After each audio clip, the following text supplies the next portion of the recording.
अष्टमी तिथि पर पैदा हुए जातकों की मैरिड लाइफ कैसी होगी। नमस्कार, आप सबका सुमन चैनल पर स्वागत है। आज मैं आपको अष्टमी तिथि पर पैदा हुए जातकों की मैरिड लाइफ के विषय में कुछ अत्यंत गंभीर जानकारी देना चाहूँगी। आशा करती हूँ कि यह जानकारी आपको पसंद आएगी। अष्टमी तिथि के जो लॉर्ड होते हैं वह राहु होते हैं। आप राहु का प्लैनेट का नाम सुनते ही समझ गए होंगे कि ये जातक कितनी हाई एनर्जी के होंगे, क्योंकि राहु जो है वह एक छाया ग्रह है। ये भ्रम है। ये पति पत्नी के बीच में इसका काम ही यही है कि एक दूसरे के बीच में एक भ्रम और शंका का बीज पैदा कर देता है। अचानक ही दोनों पति पत्नी एक दूसरे के साथ अपना संवाद शेयर नहीं करते, कोई बातचीत नहीं करते और एक दूसरे पे शक करने लग जाते हैं। और ये शक धीरे धीरे बढ़ता बढ़ता उन दोनों के बीच में लड़ाई का कारण भी बन जाता है। लेकिन आप कहेंगे कि सबके साथ तो ऐसा नहीं होता है। ये अगर पति पत्नी, ये राहु प्लैनेट जो है वह कुंडली में अच्छे भाव में बैठा हो तो पति पत्नी एक दूसरे के साथ अपने विचारों का आदान प्रदान करते हैं, एक दूसरे के साथ प्यार से बात करते हैं, धैर्य रखते हैं और एक दूसरे को समझते हैं।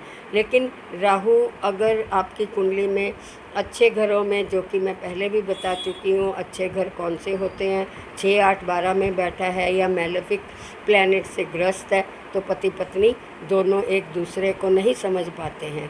राहु जो है नित्य प्रति उन दोनों के बीच में लड़ाई झगड़े का कारण बना ही रहता है।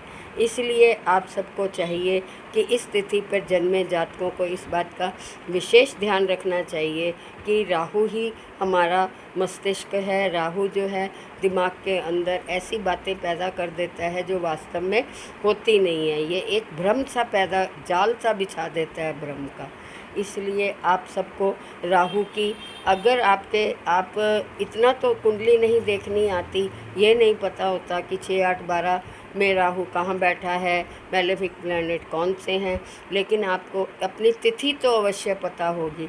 और अगर आप अपने आप में या अपने पति पत्नी दोनों एक दूसरे के साथ इस तरह का ही व्यवहार देखते हैं तो आप समझ ही जाएंगे कि राहु जो है हमारी कुंडली में ख़राब इफ़ेक्ट दे रहा है।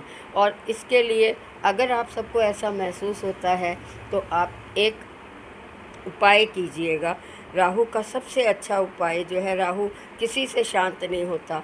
आप शनिवार या बुधवार को माता सरस्वती के आगे एक नारियल ज़रूर चढ़ा के आएँ पति पत्नी।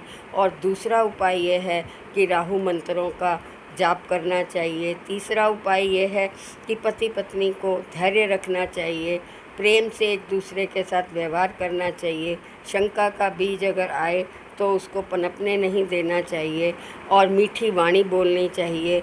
आपको और तो जानकारी अपनी कुंडली की नहीं मिलती है, लेकिन ये जानकारी आपको अवश्य होती है कि आप अपनी कुंडली में ये तो देख ही सकते हैं कि हम किस तिथि पर पैदा हुए हैं। और अगर ये एट्रीब्यूट आप में दिखते हैं तो आप समझ जाइए कि आपका राहु खराब है और आपको ये उपाय अवश्य करने चाहिए।